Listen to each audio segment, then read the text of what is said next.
Welcome everybody to the XCAA Selection Sunday and the final edition of the XCAA Selection Sunday, broadcasted live on the GG9 network, as it's time to reveal the last batch of prospects in March Mayhem. I am joined by my amazing co-host who's been with me the whole time.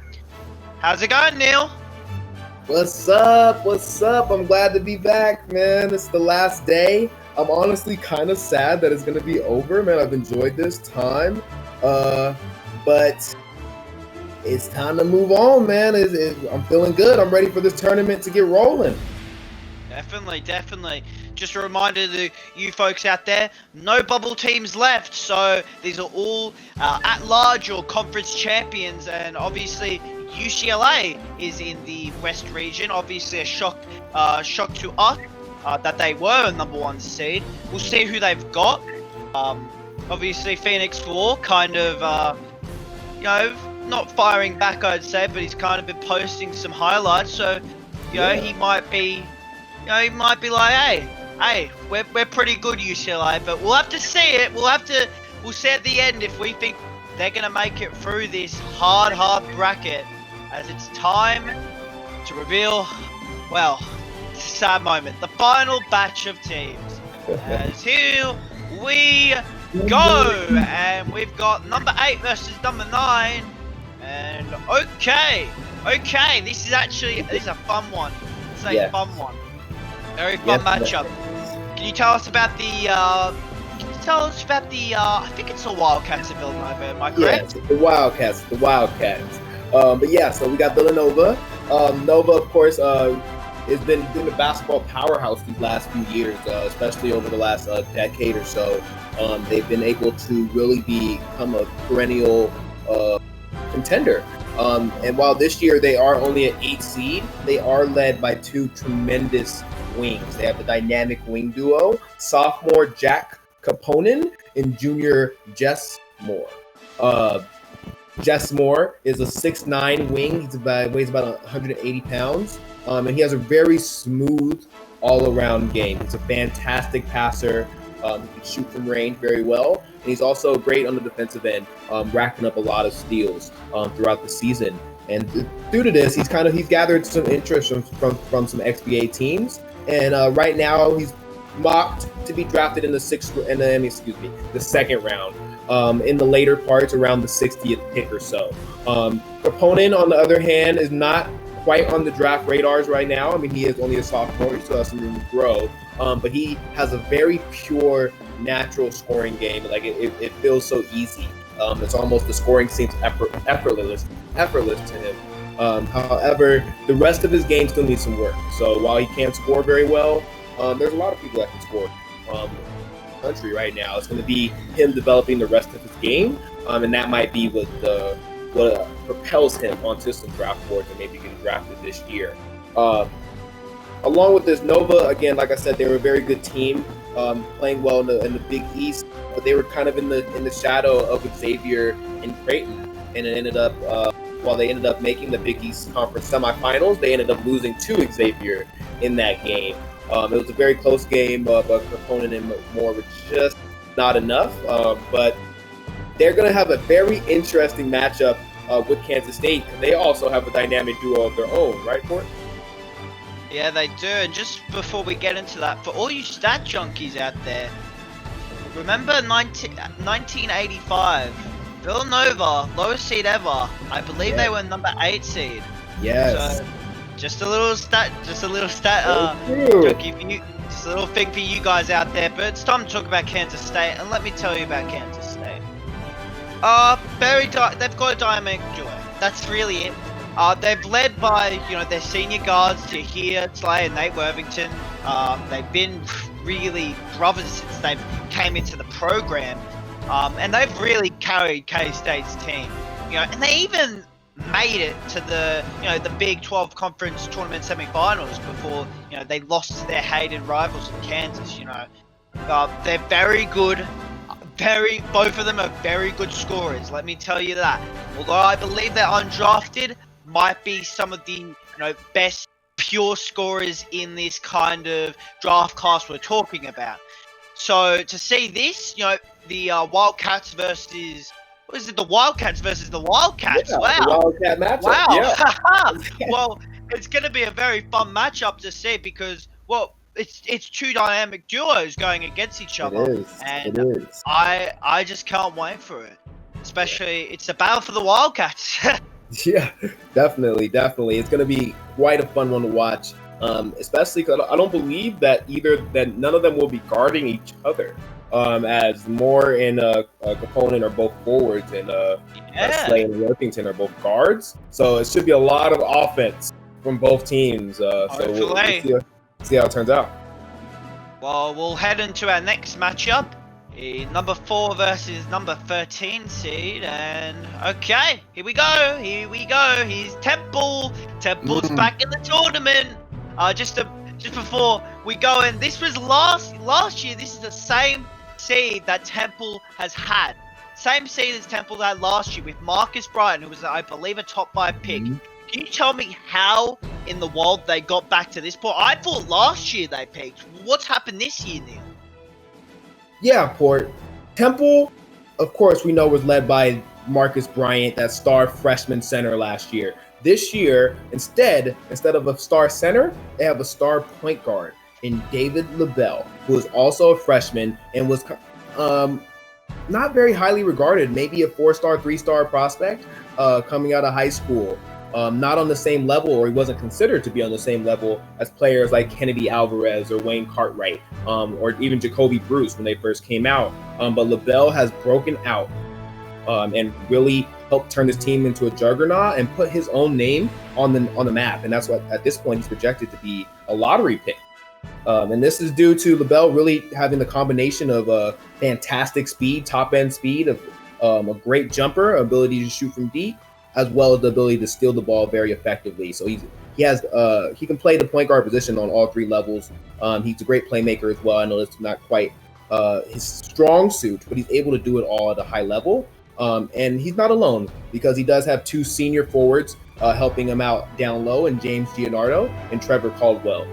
Neither of them are projected to be drafted right now, but they are very, very solid players for them.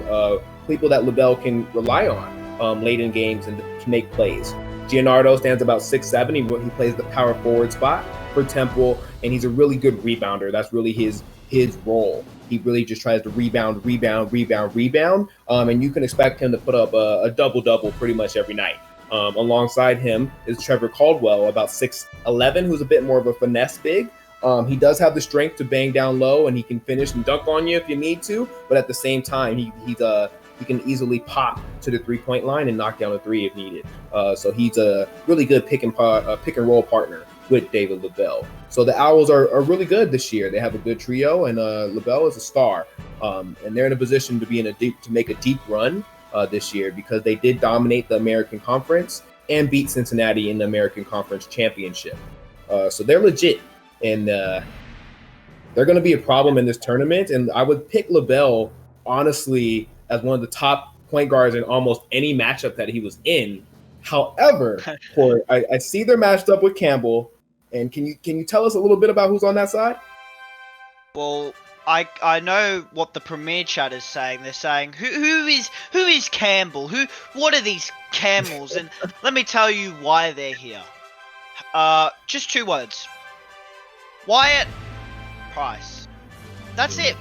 I mean, I have to explain, but I could just say that, and you guys could be like, yeah, okay, we understand. But let me tell you about Wyatt Price. I'm gonna go really in depth with him. 6'2". He's a point guard, 185 pounds.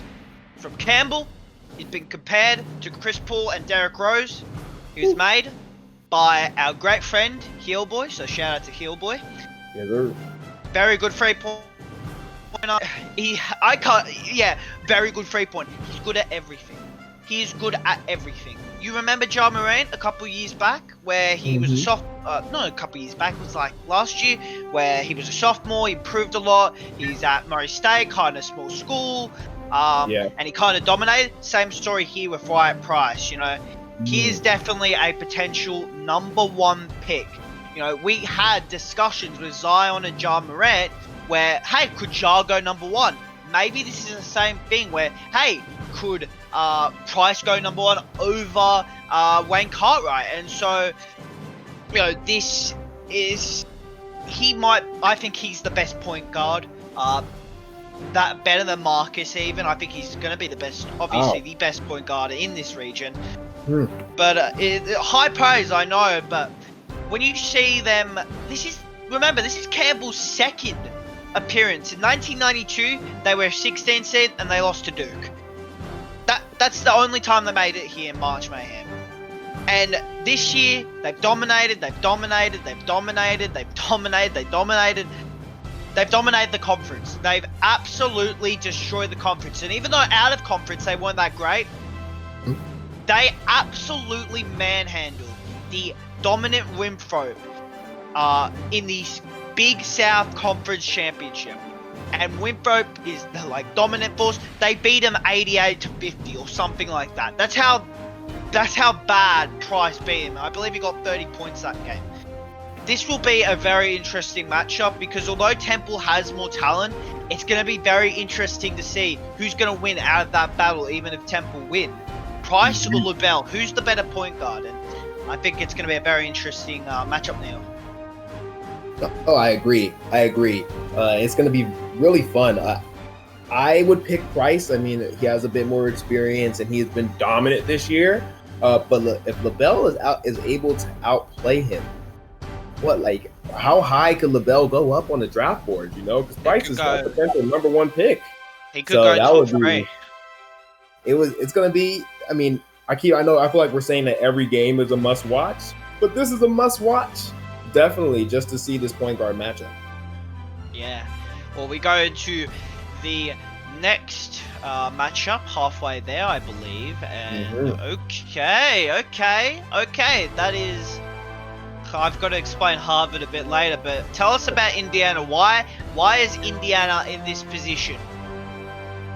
Yes, Port. The 5 seed Indiana Hoosiers are a very good team themselves, and you expect them to be here, right? They're a traditional blue blood from college basketball history. You talk about college basketball, sometimes you really do think about Indiana and think about the Hoosiers as one of those basketball powerhouses. But they're very similar to Temple, actually, and it makes sense that they're seated so close to them as they're led by a star freshman point guard. Similar to Temple, right? As Temple has David LaBelle, the Hoosiers have CJ Kimberly, and we'll talk about him a little bit later. And again, similar to Temple, the Hoosiers also have 2 very experienced veteran big men in junior Xavier Hackett and 7'2" Italian senior center Ralph Smumaki. So as I'll tell you a little bit more about these prospects individually.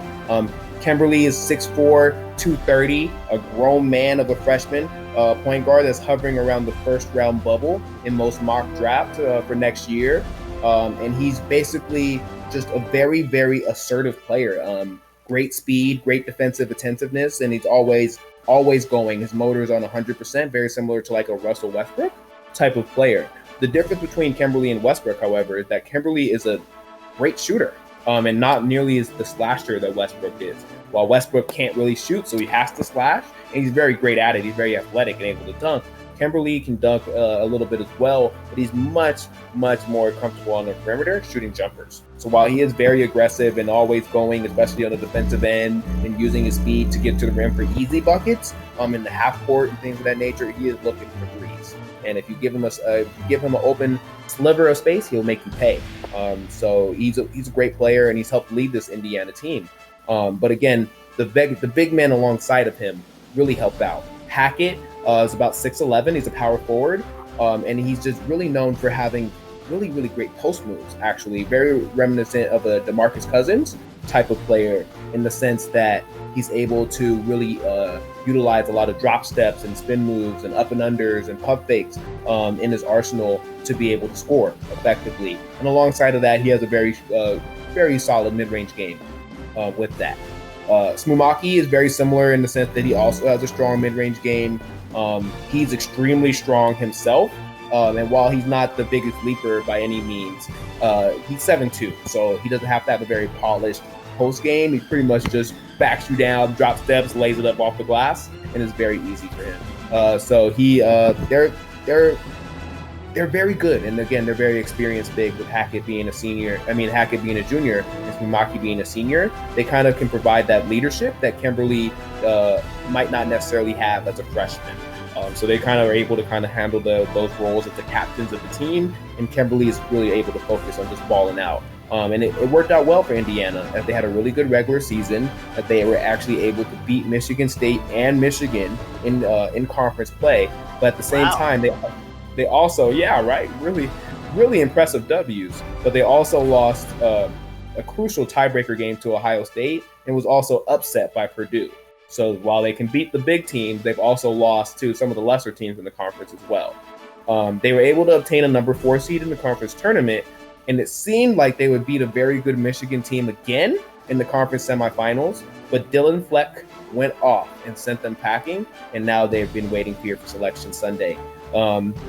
That game really illuminated the one weakness for Indiana, is that they don't really have great wings, in the sense that someone like Dylan Fleck was able to really go off. They didn't really have anyone that can really stop him, and that might be their only weakness moving in forward in this tournament. But at the same time, they were able to beat Michigan with Dylan Fleck, and even Michigan State with like Will Botwitzki and players like that. So they've beaten good wings before, so they can overcome it. But if they face the right one, maybe a Wayne Cartwright or something of that nature, it can cause them a lot of problems. This is our third Ivy League team in the tournament. I don't know if that's a record or not. I believe so. I would guess. I mean, I can't confirm anything, but I would guess that that's probably a record. But can you talk to us a little bit about the Harvard Crimson?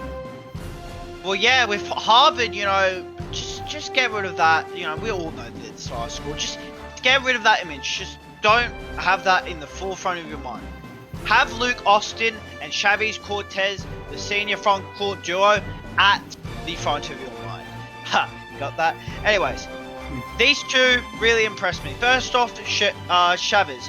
Chavez is a beast. He's definitely shown me some, pro basketball potential. No, I don't want to say quite XBA, maybe not even maybe a bit XBA 2 level, but he's shown me definitely he's going to have a career in the pros. And Luke Austin, I don't know about that path for him, but he's obviously starting at Harvard, so he's got a lot of opportunities. I forget what he's studying, but he's either doing that or going pro in basketball. But Austin is an amazing player, and I wouldn't be surprised if an XBA 2 roster says, hey, you've got this later, you got this degree from Harvard later, let's play some basketball. Now, they're a very experienced team, like I talked about the 2 seniors, but against Indiana, it's really one glaring question. I'm going to guard Kimberly. I'm looking throughout this roster right now. Not really anybody can, guard Kimberly. And it's kind of like, could the front court do it? Like, could the front court just play, just guard the inside? But then again, he's not like Russell Westbrook. Like, Neil said, he's more of an outside shooter. So it's going to be really hard for them to contain Kimberly. And, they had an amazing out of conference. And this is why they're in the tournament. They upset Texas. And Texas early in the season was, a bit decent. Was very early in the season. They were obviously getting a bit of hype. And Harvard managed to upset them. And that kind of set off the chain of events for both schools. But in conference, not really, the best. They ended up being, I believe, a 2 seed. They just barely lost to Yale in a huge tiebreaker game. They ended up versing number 3 Northeastern, and in the end they ended up losing. And it kind of was sad we didn't get to see a Yale versus Harvard rematch in that Ivy League championship. But this Harvard squad definitely deserves to make it, especially. And the reason why they made it is because of their non-conference. It's definitely because of their non-conference. They were amazing out of non-conference. One of the best teams out of non-conference, in this whole bracket. Even in conference, not the best, but I think they've definitely proved themselves to be in this tournament. I'm happy they're in this tournament. Really deserve it, Harvard. Yeah, the Ivy League is very well represented. Certainly. Well, it seems like we're going to have to go to the next one, and it will be number 2 versus number 15. You would think this is like kind of the, I don't want to say because we had the last, I believe, 3 seed. So, but this is a big, big one. And oh my, okay. Hello there, Georgia. I didn't know Georgia was good at basketball all of a sudden. What's going on here, Neil? What's going on here? So, Georgia has been great all year. Athens has had a lot of expectations because their team has been absolutely loaded this year. They have 4 players projected to be drafted in next year's XBA draft. Like I said, 4, all projected to be drafted, which is crazy to think about, right? In the backcourt, wow. Yeah, exactly. I'll break them all down for you. In the backcourt, we have junior guard John Michael Remick and senior guard Elijah Cruz, who are both projected to go in the first round of the XBA draft, and they complement each other so well. They're both about 6'5", and Remick is the dynamic scorer who can score from pretty much anywhere, and Cruz is the lockdown defender. So they pretty much cover each other's weaknesses, right? And protect each other on the floor, and they are a great backcourt combo together. But then at the same time, in the front court, there's 2 beasts over there. The first being Antonia Miles Jr., who is a 6'11 center, who is just a load down low. He's big, he's strong, he rebounds well, he battles every play. You feel him every time he hits you. And he's really on that late first round, early second round bubble. And probably the only reason he isn't higher is because he's not like a legitimate 7-footer in the draft this year, with players like Apollo Steele, who's 7'4", and a lot of 7-footers and 7'2" guys. He's a little bit undersized. So maybe he might play power forward at the next level, or he's just going to be maybe kind of like an Andre Drummond, or a Dwight Howard type, where you can play at 6'11", but you're just so big and strong that it doesn't even matter. But alongside Miles is Mark Swain, another player projected to go in the second round. He's projected to go into like the mid-40s, I believe. Mark Swain is 6'7", no relation to the writer, I believe, but he's a fantastic defender. Fantastic, can guard all positions at 6'7". He's very, very versatile, very smart, and just good at what he does. And alongside with that, very interestingly, he has a signature move in the skyhook that he likes to pull out when he needs a bucket. Right? Yeah, I know. It's going back. Exactly. Kareem did say it's the most unguardable shot, and it was pretty much unguardable at the time. And he does use it pretty well. Of course, he's not 7'2" like Kareem, so I guess it can be guarded for him.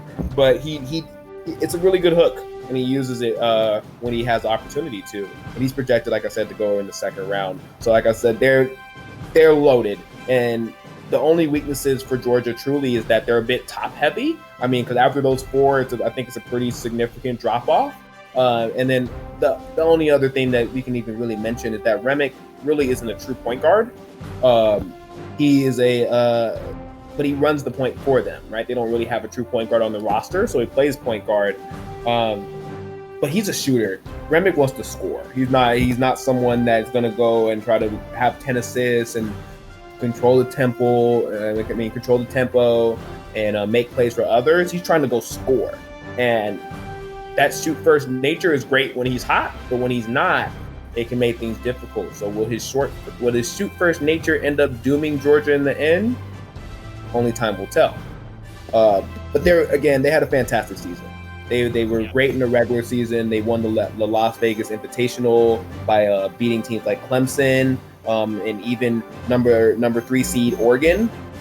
They were able to beat them on a neutral floor, which is a fantastic win. And then the SEC was very tough. They couldn't get past teams like Kentucky or Tennessee.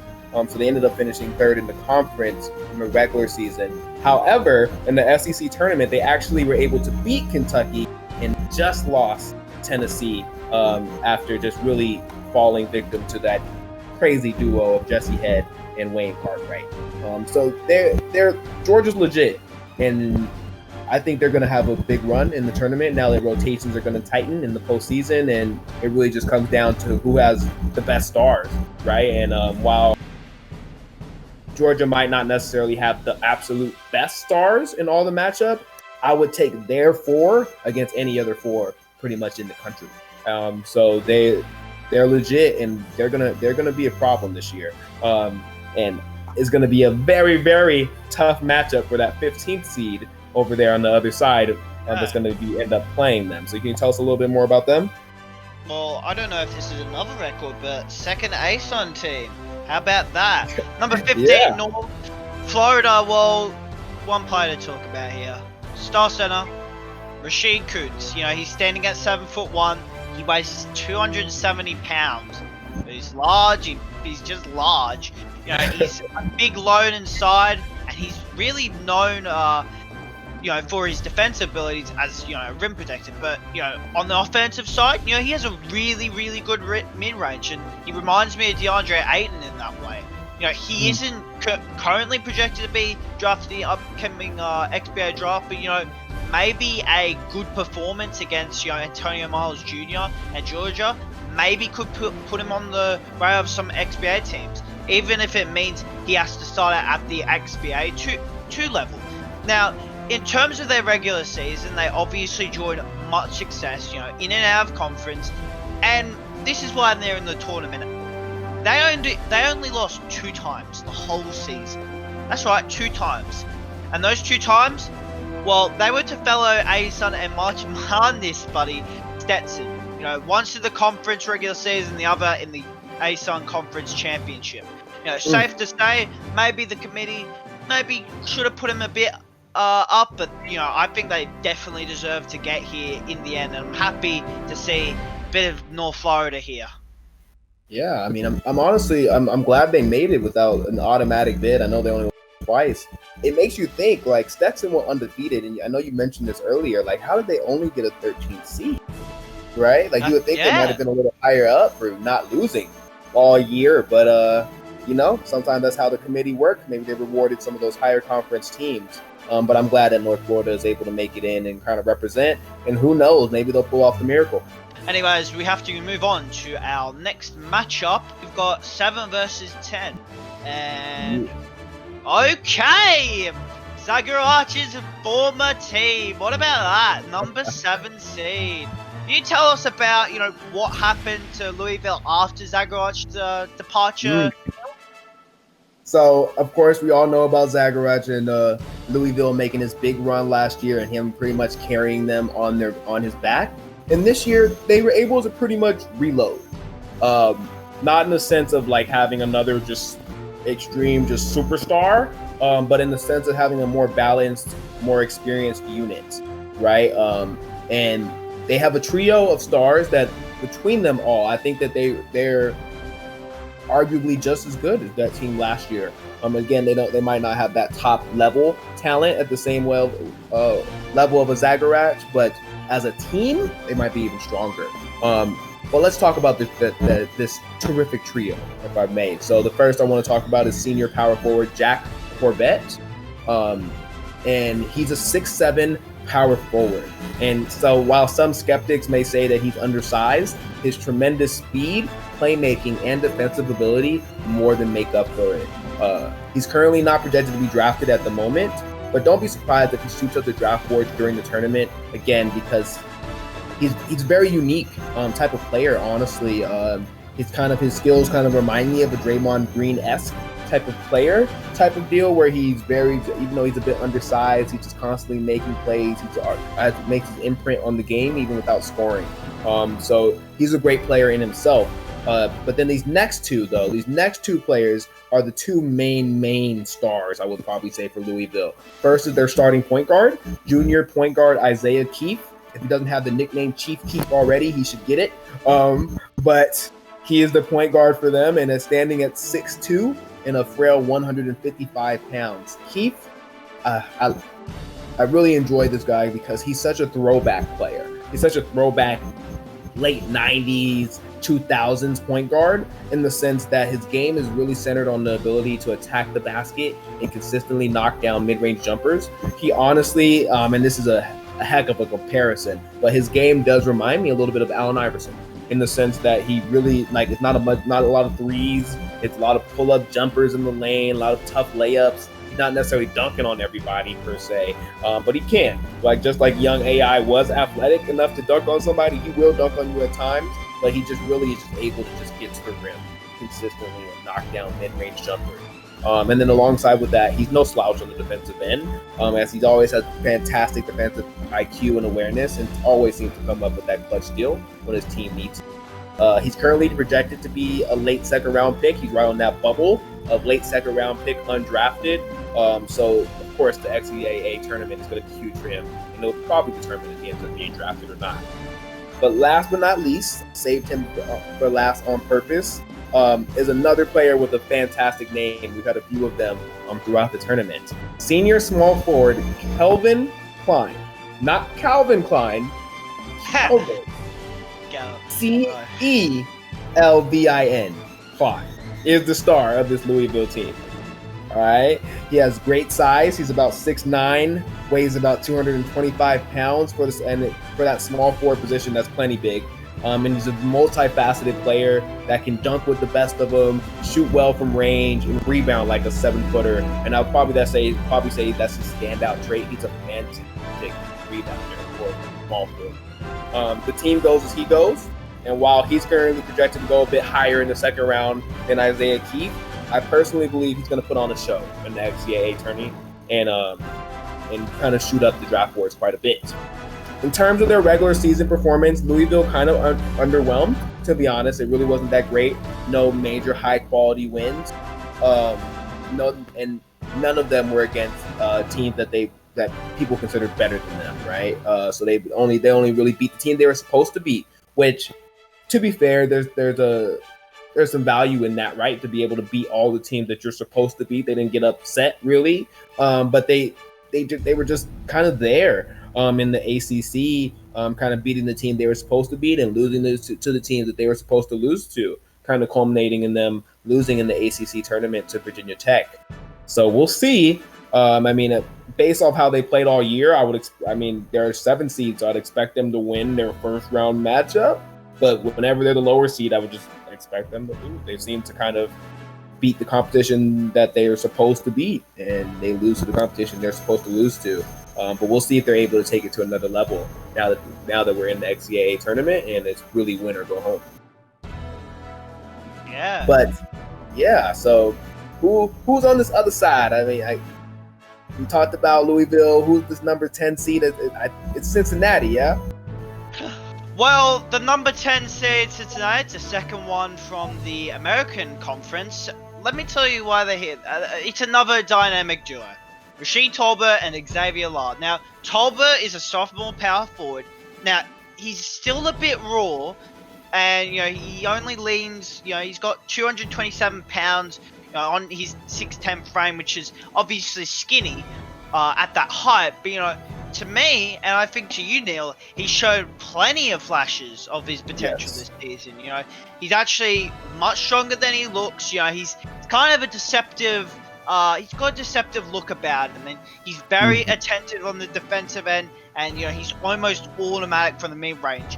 I've heard about the kid from a couple of my friends in Cincinnati. I've heard he's a complete game freak. He watches tape every day. Nice. This game better, which I know Neil likes because you're a big tape freak as well. Yes. But meanwhile, I think Xavier Lack, he's a senior, solid 6'3" guard that actually outweighs Tolbert at 230 pounds. So he outweighs a power forward, which is absolutely insane. But he's a linebacker of a guard. He's deceivably quick. With again, this is a deceiving Cincinnati team. They don't look like They don't look like one of them has like a lot of strength and the other is just quick, even though he's one of the more fatter point guards of the draft class, I would say.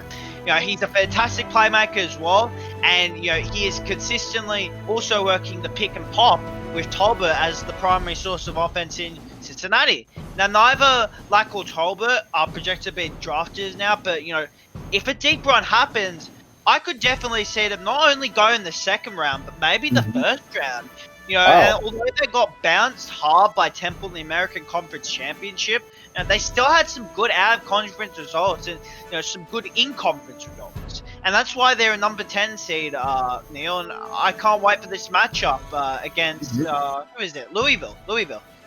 Yeah, I think this will be a good one. I really like Lack, Xavier Lack. I really do like him. It's just something about like that combination of, right? Like at 6'3", 230, like I wouldn't want to guard that guy. Seems like and he's so fast. He's a great player. He's a fun guy to watch. So I think they might just pull off the upset. I'm not sure, but they might do it. But we'll see. Well, the penultimate matchup, and it's probably the last maybe danger team of the tournament. Well, not the day. Well, you know what I mean. Like the last major seed of the tournament with the number 3 seed versus the number 14. And okay, interesting for both teams. Interesting. We talked about this earlier with Dayton. Bit about them. Can you tell us more about Dayton and this year and their players, Neil? Yes. So Dayton. As of recently, they've kind of come up, right? College basketball world. And they had a major recruiting get this year, and that's kind of been the difference for them, and has really allowed them to kind of really take the leap, allowing them to get the number 3 seed, excuse me. And of course, who I'm talking about is star freshman center, and apologies if I pronounced this wrong, Manitoba Chizoba.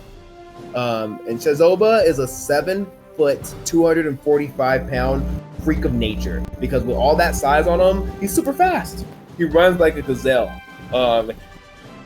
Runs the floor so easily. He crashes the offensive board hard every time. He's someone that you must box out every single play, or he's going to dominate the rebounds, have 20 boards in the game, and has a feathery touch around the mid-range. Throughout this whole region, we've talked about different bigs that can shoot it well from the mid-range. Chizoba, might be the best out of all of them when it comes to the mid-range. It's pure. His jumper is pure, and it just looks smooth every time it goes in the basket. He's been great this year. He hasn't disappointed at all. He was a 5-star prospect coming out, and he's lived up to that. And he's currently projected to be a lottery pick in next year's draft, currently around that 10 to 15 range right now. So he, of course, a big tournament can boost him up to the top 5, somewhere like a Sagarak was around last year. I believe around the start of the tournament, he was around lottery projection and kind of moved up once the tournament started. So maybe he can have a really big tournament and really kind of rise up the draft board. But again, he's not alone. Dayton is a very good team. And so while they do have a star freshman, there's a team around them. It really starts with point guard Langston Hartley, a 6'3" senior point guard who really runs this team. He's the lead by all accounts. He's a great passer and a dead-eye from the outside. I only give that term, that shooter, to only high as the highest level shooter. Yeah, I think Hartley you've given one of those guys. I think you've given it to Frey prospects. Yeah, maybe. 3 tops. And high praise, and I don't use it lightly. But he's a great shooter. Even drawing comparisons to Steph Curry. I mean, obviously a poor man Steph Curry at this point, but he's a great shooter and he's a great passer as well. So he really does run the show very well for this Dayton team. But alongside Hartley and Chizoba, that name's gonna kill me. There are 2 fantastic wings on the side, running the wings for them, and the senior Noah Brothers and sophomore Ray Killings. While both are not projected to be drafted as of now, they're both major contributors. As Brothers is that prototypical 3-and-D player. Most likely he's probably looking at an XBA 2 or 3 role after this season, if he decides to go, of course, go play professionally, unless he wants to go to the Euro League or something of that nature. But Killix is a little bit more interesting because he's 6'6", He plays the 3 for Dayton right now, but he's a natural point guard, actually. And he's pretty much the primary playmaker alongside Hartley, because the way that Dayton kind of runs their offense is that because Hartley is such a fantastic shooter, they run him off a lot of screens, very similar again to like a Steph Curry, right? So in those situations, Killick is the one that handles the ball, and he's pretty good at getting the ball to Hartley and allowing him to shoot it in the pocket. So they've been a very good team. They were really good outside and inside conference play, and they were projected as a number 1 seed heading into their conference championship game against St. Louis until they lost that matchup. So it's not a surprise that the committee has moved them down this low. Such a weak opponent on their standards. But right? Yeah, I know, but let's talk about them. Now, one guy, and I can't believe I'm saying this, it's another center. He's a 7-foot center, Michael Green. Michael Green, he's not really polished. His combination of strength and his dunking ability really doesn't have to be. And he was kind of considered the Shaq of his conference. He's athletically, he was one of the best athletically, recruits back a couple years ago. And he's going up against Chizoba, which, to be honest, yeah, he's just as big as Graham, but in everyone's opinion, he's more athletic. So if you're going to say he is the Shaq of his conference, he's running up against, the Kareem of the NCAA? I don't know. But the only way I think they pull off an upset against this Dayton team, even though Dayton just lost to St. Louis, is Green must dominate and must shut down Manitoba Chizoba, which is going to be a very hard task. Tulsa was in the American Conference, and like I said before, safe to say, although they did well in the conference and they were even placed as number 3 seed come tournament time, they didn't seem a match for Temple or even Cincinnati, who in the end they actually lost to Cincinnati in the semifinals. Safe to say, I'm interested to see if they'll show us a bit of swagger, unlike they did in the American Conference. They're going to talk about, well, they finished 3rd in their conference and they did all this, but Tulsa was very good outside of the conference as well. And they played very well, and I think they earned their spot. But I'm pretty sure this is the team they're going to come to and say, oh, well, they weren't supposed to make it, or they weren't yada, yada, yada. But we'll see. Well, yeah, they were an at-large. The committee automatically progressed them into this tournament. I think UConn fans and Alabama fans will be quite, rightfully angry at the committee for this. Yeah, they very well might be. And we move on, Neil. We move on to our final matchup ever. Well, not ever but the final matchup on this year. Yes. 6 versus 11 as always, and okay, Florida. It's Florida versus VCU. What an ending! Okay. What a great matchup and what an ending to the Selection Sunday show. Can you tell us a bit about the number 6 seeded Florida, Neil? Yeah. I know the Gators are very happy right now. I'm doing a little Gator chomp. I know y'all can't see me. I'm doing it as we speak. But Florida is legitimate. They have 4 legitimate stars on their end, and they have the chance to make a deep run. They're only a 6 seed, probably because it was a very tough SEC that they were in. But they're very good, and we'll kind of talk about the four contributors, the main stars for their team, and we'll kind of talk about why they're only a 6 seed this year. Starting off, senior wing JoJo Carter. He's about 6'7", kind of 2-guard, a small forward, is a defensive specialist, and has made life very difficult for many of the SEC stars these last few seasons. He even gave Wayne Cartwright a little bit of trouble this year. And he's currently not projected to be drafted at the moment, but his defense is special.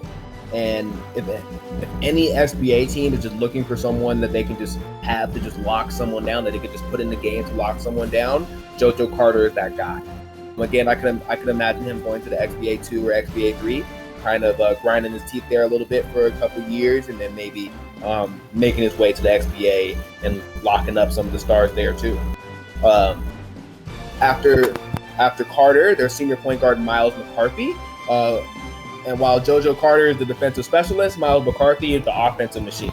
just on the opposite side. So he is able to really drive and shoot threes at a high level. And he also pairs that with top-notch speed. That's a common theme with a lot of the point guards here in this draft. They're very fast. I expect a lot of transition play from all of them. Again, McCarthy's not currently projected to be drafted, but he's a lot closer than Carter is. And if he gets hot in the tournament, XBA teams will have to take notice. He's just too good of a scorer, honestly, for them not to notice.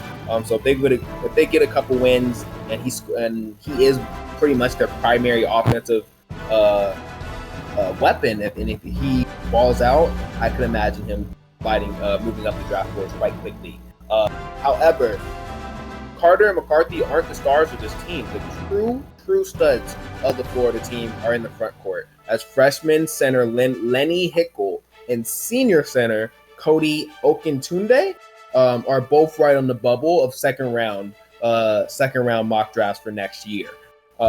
They're both fantastic rebounders. With Hickle at about 6'9", having insane athleticism. Imagine like an Amari Stoudemire type of deal, where he's just jumping out of the gym for rebounds and dunking on people and just really using that raw athleticism. While Okintunde is just really strong and just big. He's 7'1". He's like the traditional big man. Hickle is a center. He plays the four for Florida, but he is a center, and he's undersized for that position, but he's so athletic that it kind of offsets it. But having him and Okintunde allows them to just be really big and really dominate the rebound and really dominate inside. So they're fantastic on the glass and they're fantastic defensively. The only true question for this team is that besides McCarthy, there's not really a consistent offensive source.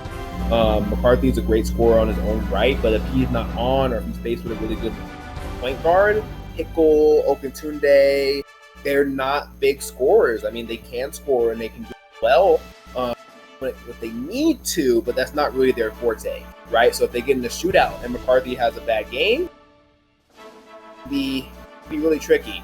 And Carter's not a scorer really at all. So that's going to be really their only weakness, is that they just don't have a lot of perimeter scoring. In the SEC, they played decently. They didn't look very special. Again, the SEC was very tough. Teams like Kentucky and Georgia and Tennessee, right? And LSU, even at that. And Auburn. There's a lot of great SEC teams that are in this tournament. But yeah, they didn't look that great. They were kind of the run-of-the-mill team. And they didn't have a great conference run, honestly. But out of conference, they showed a lot of promise, getting a few quality wins and almost upsetting Oklahoma, who we know now is a number two seed. So they've been up and down. So it's going to be hard to predict where they will end up in March Mayhem. They're kind of, I would say, really depends on the matchup. Well, yep, the number 11 seed VCU. It's interesting, you know. I'm talking about another senior, and I believe this is their only player again. So I'm talking about the one-player teams this region, which I like. Yeah, I like. How'd that work out? But I'm going to talk about Owen Glenn. You know, Glenn, he's a senior, like I said, power forward, and really, he's 6'5". Like I said, undersized, 180 pounds. He's just undersized. You know, he isn't a huge scorer, but you know, he's a very good hustle player and defender. You know, he's consistently trying to outwork his opponent. It's kind of rubbed off on VCU, as you know, they're one of the scrappiest teams in the country. While you know, he plays power forward in college, which obviously works. I think he'll definitely have to make a transition to small forward or even shooting guard at the next level. I don't think he could really do this at a pro level. Now he definitely has the athleticism and obviously the mind to do it, but you know, the question is, does he have that offensive game? We've seen the defensive game, we know how good it is, but his offensive game has question. You know, the XCAA tournament will definitely be a chance to showcase it, and hey, if he does, he may be drafted. Be the kind of Taysom Hill or the Jalen Hurts of the, you know, of the XBA in a way. We'll have to see, but you know, VCU, as a whole, they had a decent year with kind of a bad non-conference, but they had some amazing conference results, including almost beating Dayton to win the A10 regular season championship in a huge tiebreaker at the last game. Now, in the A10 tournament, however, they lost to, obviously, we know the Cinderella team. Well, yeah, the Cinderella team, we like to call them in St. Louis, the Billikens. So, can BSU put that result past them? Because they really wanted to have another chance at Dayton. And obviously, yeah, they're in the same bracket, but, the same region. But it's going to be hard to face them, especially if Dayton doesn't perform. But, can they get that result past them and have a good run in March? Maybe. We'll have to see. I mean, Florida's a great team, Neil, and BSU as well. It's gonna be a I don't want to say it again, like you said. I think it's a must-watch game. Really good game on tap here. I think we got ourselves a must-watch tournament, huh? At this point, all these great games, man. It's gonna be truly a show to watch. Who do you got coming out? Who you got winning this West Division this year? Who I've got winning? The West Division. You stole my line as well. Who? It's between. Temple's good, man. I don't want to go Temple though. Georgia. I like Georgia. I think Georgia's gonna do it. Georgia's gonna win. You know what? Yeah, Georgia. Let's go Georgia. So that's interesting. Now I kind of want to change my pick so we don't pick the same person. But I'm gonna pick Georgia as well. We agree on something. They just have I think they just have too much talent. I mean, I don't want to sleep on UCLA as well because they are the number 1 seed, right up top. Yep. So that's what I'll do. You pick Georgia. I'll take UCLA. How about that? He changed it. Wow. I saw some clips of Phoenix War on Twitter. He's legit. I think he's gonna ball out. So I'm gonna pick UCLA. Well, we've got to make our final picks. If you can remember your final 4, I will remember my final 4. So I'm gonna quickly predict it. I had Notre Dame versus Creighton in the first final 4 matchup.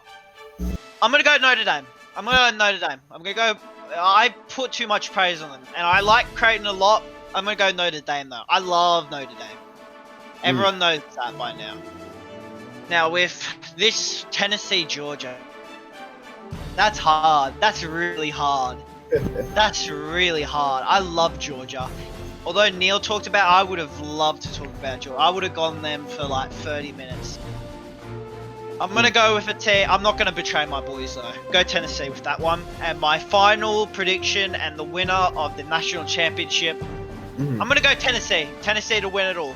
Two of my favorite teams go against each other. I'm going to go Tennessee because I put a lot of praise to him, and I love Wayne Cartwright. I can't wait till you guys see him. Do you remember your final 4, Neil? I believe so. I believe I picked Georgetown in the Midwest, right? Yep. I believe I did, and I'm gonna take Virginia, and against Virginia Tech, right? And I'll take Virginia Tech against them. That's an easy dub. Yep. And then I believe I picked Oregon. I think you did. I think I picked Oregon. I'm pretty sure Oregon, and then from the West, of course, I took UCLA. I'll take UCLA over Oregon. I just think they have a little bit more. And then we'll have a VA Tech. We know. Just spell it out. Who's winning the national championship? Who's doing it? Tell us. I could technically pick UCLA. You never know. No, man. Come on. Of course, I will pick Virginia Tech to win it all and to bring it home. This has been Marcus Anthony's mission. He promised the Virginia Tech fans that he would come back even stronger this year, and I believe he has. He's grown. He's even better this year. He was this close last year, and he's going to get it done this year. He's going to use that motivation. Virginia Tech will get it done. That's my prediction. Well, folks, man, really, that's it. That's everything, and I'll just have to make 3 points, just 3 things I got to say before I'll hand it off to Neil, and I'll hand it off to Goldie if he wants to say something. But I'm gonna tell you guys a story just really quickly. Give it like 30 seconds. I think I entered this on the All-Star stream, and why I'm doing this is because I came into the GG9 channel as a March Madness viewer. And what I mean by that is back in a year ago, there was Team Builder, March Madness, really good series.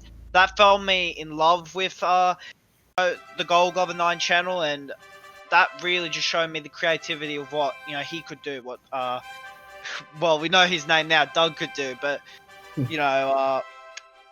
that's how I got into this channel. And I hope people that watch this and watch March Madness kind of take a step, just take a step into becoming a huge community member like me. I'm fortunate that I've been given this opportunity to commentate with Neil. It's absolutely fortunate. Another thing I want to address quickly is, don't worry, we will get better mics. Neil will get a mic soon, and I might get a mic soon. So next time we do this, you might hear us a lot better. And we're not content creators, guys. Okay, just keep that in mind. And the third thing I have to say is, well, thank you to all of you that have stuck around, gave a like. It's an absolute honor to, like I said before, absolute honor to give you a preview, the custom prospects. This is the custom prospects reveal, so absolutely amazing I could do this. Any words, Neil? I'm pretty done. Man, I mean, you covered a lot of it. Again, I want to piggyback on what you just said, and of course, just thank you all for watching and supporting us, especially putting up with our poor mics and everything of that nature. Of course, we very much appreciate it. Again, and Port said it best. It is truly an honor to be able to do this and support Gold and do this type of work and really be a part of this series. And it's awesome. It's just truly amazing. So thank you guys all for supporting us, and of course thanks to Gold for allowing us to do this. I mean, I know that this XBA and XCAA, this is all his baby, and to allow us to kind of help out and to kind of open that up to us to a certain degree is huge, and it means the world to us. And so thanks to Gold also. So we very much appreciate it. My only thing I will say is I know you probably seen me in the streams. I pretty much mention it every time. I'm really pushing this whole social media movement for the XBA type of deal, and Twitter and everything of that nature. I do think it would be big for the series growth. So if you guys feel like, if you do have Twitters, or if you feel like making a Twitter for your custom prospect, please follow at XBA on GG9. So at XBA on GG9. Give them a follow on Twitter. A bunch of the other players that already follow, a bunch of the custom prospects, Malachi Hendrick, Rakeem Savage, Marcus Anthony, Malik Jones, Sobchak, they all have different Twitter accounts. So I think it's a great way for you guys to stay connected with the community, as far as with the different announcements that goes on with the XBA. And it's a great way for you to promote your prospect until this opportunity for you guys to get drafted in that nature, because in a lot of ways, not everyone's going to be able to see all the March Madness or March Mayhem, games and things of that nature. And maybe they might stumble upon your Twitter and see a highlight and be like, oh, that's the guy that I want on my XBA team, So it sounds foolish, but it matters. So I would say, if you do have the ability to do so, follow us on social media, follow these XBA accounts, and let's try to get this thing rolling. And maybe we can fully really make this a community series and keep moving forward. But thank you guys again for helping out and listening to us ramble for 4 straight days. I cannot wait for the XCAA to finally start. It will be well worth the wait, you guys. March Mayhem, baby! Yes. Gold is putting a lot of work, a lot of late hours putting this together. So just be patient with him. He is doing everything he can to give you guys the best content possible, and I believe he does. So we're again very honored to help out, and I think that's it for me. Yeah, this was fun. Well, folks, I'll promise you this is not the last time you'll see us. We'll see if we maybe can do this next year. But with that all being said, it's hard to say this. For the final time, from us. Peace out from the GG9 network. Have a good Peace. night. Peace.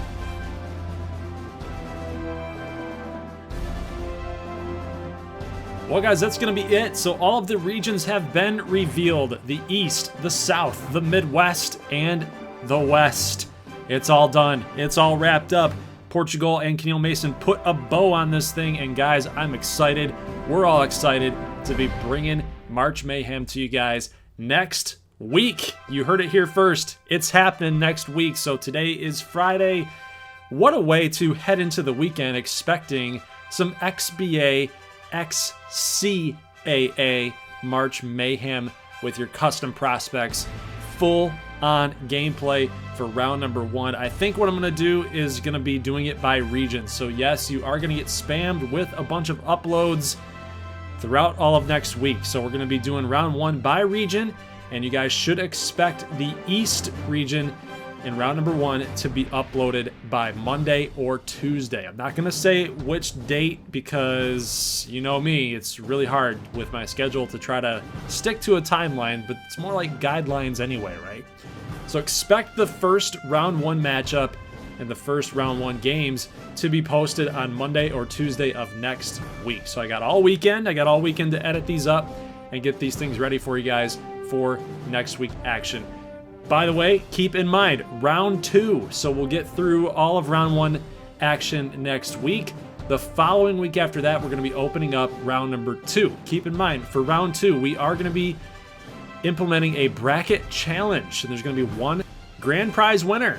And if you guys want to check out what that prize is going to be, head on over to the community tab on the channel homepage in order to check that out. It's a pretty good prize. I hope you guys are going to be, you know, really adamant about trying to win this thing and be that number 1 grand prize winner and really go get it, really go after it. So I'm hoping and I'm anticipating that a lot of people are going to participate in this challenge, and we're going to use round 1 as a way to scout and analyze some of the winning teams for you to kind of make your picks a little more informatively.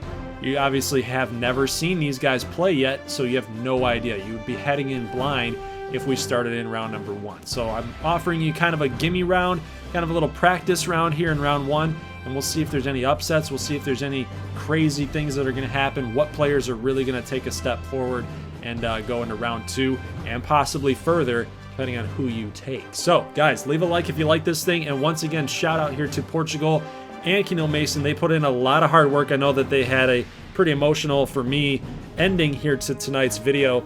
But, you know, just shout out to you guys writing their scripts, writing those storylines based on what you've seen off screen in gameplay action with these teams and these players. And you guys did a full bang up job on this video, on this script. And it was a team effort. It's definitely a team effort. There's no way that a lot of this can be done in the time that we do get it done if it's not with a team effort. So guys, I appreciate you to the fullest. Brian Street, shout out yet again to making all of these prospects. It's a lot of work, man. It's a lot of work, and it just never ends, it feels like, because we're already talking about year number 3 prospects, right? Next order of business before I say goodbye to you guys is we do have Showstopper02. We got his channel link for his Mixer account, and that's where you guys will be able to stream and see the NIT. So go check that out, and more details will follow as far as a date is concerned of when we're going to show those games on his Mixer account. So guys, go ahead and get over there, subscribe or turn on notifications or whatever you got to do to make sure that you're not missing that out. You're not missing any notification for when that starts. So guys, that's going to be it for today's episode, or this reveal, or whatever you want to call it, today's video, and I will see you guys later on for March Mayhem action. See you in the next one. As always, peace.